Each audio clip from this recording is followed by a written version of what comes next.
কাঁচা আমের সিজন থাকতে থাকতে চটজলদি বানিয়ে ফেলুন মজাদার স্বাদের এই আমসত্ত্ব বা ম্যাঙ্গো বার। আমরা বাঙালিরা সাধারণত ম্যাঙ্গো বার বলি না, এটাকে আমসত্ত্বই বলি।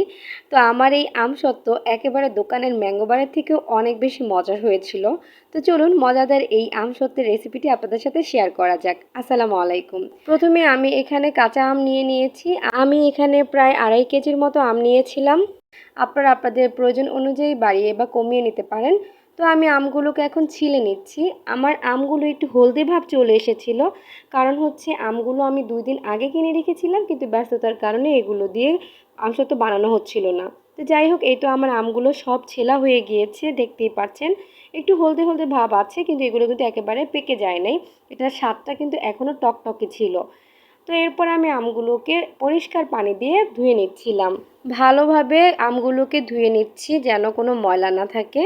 এই তো আমার আমগুলো খুব ভালোভাবে ধোয়া হয়ে গিয়েছে। এখন আমি আমগুলোকে ছোট ছোট করে কেটে নিচ্ছি, মানে পাতলা পাতলা করে কেটে নেওয়ার চেষ্টা করবেন, বা ভাজির মতো করেও কেটে নিতে পারেন। তো আমি এভাবে করে কিউব কিউব করে কাটছিলাম, যেভাবে আপনাদের সুবিধা হয়। তবে অবশ্যই চেষ্টা করবেন একটু ছোট করে কাটার, এতে করে তাড়াতাড়ি সেদ্ধ হয়ে যাবে। তো এই তো আমার সবগুলো আম কাটা শেষ। একটা প্লেটের মধ্যে নিয়েছিলাম আমি আমগুলোকে কেটে, আর দেখতে পাচ্ছেন আমি অনেক পাতলা পাতলা করে কেটেছি, খুব ছোট করে নিই, তবে পাতলা করে কেটেছি। এরপর চুলায় একটা প্যান বসিয়ে নিয়ে এর মধ্যে দিয়ে দিলাম সেই কেটে রাখা আমগুলোকে দিয়ে এর মধ্যে দিয়ে দিলাম আমি 1 কাপ পরিমাণ পানি। পানিটা দেওয়ার কারণ হচ্ছে খুব ভালোভাবে যেন আমটা সেদ্ধ হয়ে যায়। এরপর আমি ঢাকনা দিয়ে ঢেকে দিলাম। এরপর মাঝখানে 2-1 বার ঢাকনা তুলে আমগুলোকে একটু নেড়ে দিয়েছিলাম। তো এই তো আমার আমগুলো প্রায় সেদ্ধ হয়ে গিয়েছে, দেখতেই পাচ্ছেন। এখন এটাকে আমি একটা ঘুটনির সাহায্যে একটু ঘুটে নেব, যেন একটু ভালোভাবে ব্লেন্ড হয়ে যায়। আমার আমগুলো কিন্তু একেবারেই গলে গিয়েছে, দেখতেই পাচ্ছেন। এরপরও আমি একটু ঘুটনি দিয়ে ভালোভাবে ঘুটে দিচ্ছিলাম। তো এই তো আমার ঘুটা হয়ে গিয়েছে। এখন এটাকে একটা ছাঁকনির সাহায্যে ছেঁকে নিয়েছি। আমি ওই ক্লিপটা নিতে ভুলে গিয়েছিলাম। যাই হোক, এই তো দেখেন আমি আমগুলোকে খুব ভালোভাবে ছেঁকে নিয়েছি। তো ছেঁকে নেওয়ার পর দেখতেই পাচ্ছেন পেস্টটা কতটা স্মুথ হয়েছে।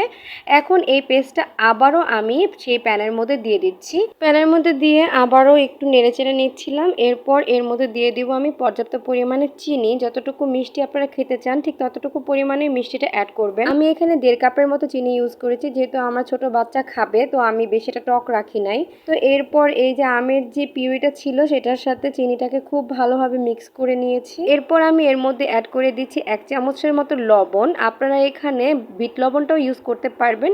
আমার হাতের কাছে বিট লবণ না থাকাতে আমি নর্মাল লবণটা এখানে ইউজ করেছি। এরপর আমি এখানে অ্যাড করে দিচ্ছি 1 চা চামচের মতো চাট মশলা।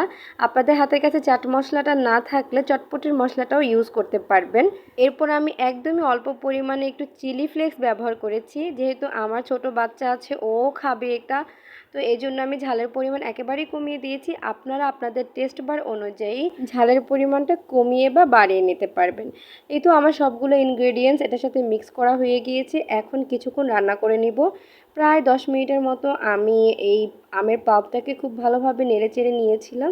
যখন এরকম কালারটা একটু চেঞ্জ হয়ে আসবে, ঠিক তখনই বুঝে নিতে হবে যে হ্যাঁ, এটা এখন রেডি। তো এই তো আমার আমসত্ত্ব দেওয়ার জন্য এখন রেডি। এখন আমি একটা স্টিলের প্লেটের মধ্যে অল্প একটু তেল দিয়ে পুরো প্লেটে ব্রাশ করে নেব। যেহেতু আমার ব্রাশ ছিল না, আমি এক হাত দিয়ে কোনো মতে একটু দেখাচ্ছি। আপনারা হয়তো বুঝতে পারছেন কিভাবে এটার মধ্যে তেলটা মেখে নিতে হবে। তেল দেওয়ার কারণ হচ্ছে পরবর্তীতে যেন আমসত্ত্বটা লেগে না যায়, এটা যেন ইজিলি উঠে আসে। তো এই তো আমার যে আমসত্ত্বের পাল্পটা ছিল সেগুলোকে আমি প্লেটের মধ্যে সেট করে বারান্দায় এনে রেখেছি। এগুলোকে পরের দিন সকালে রোদে দেওয়া লাগবে। তো এই যে আমি পরের দিন সকালে রোদে দিয়েছিলাম, ছাদে নিয়েও রোদে দিয়েছিলাম। তো যা হয়েছে আমার সাথে সেটা বলার মতো না, একটা দুর্ঘটনাই বলতে গেলে। কাক এসে আমার 2টা আমসত্ত্ব নষ্ট করে ফেলেছিল। অল্প একটু আমসত্ত্ব আমি নিতে পেরেছি, এই যে এই প্লেটেরটা। জাস্ট এটা একটু ভালো ছিল, বাকিগুলো নষ্ট করে ফেলেছিল।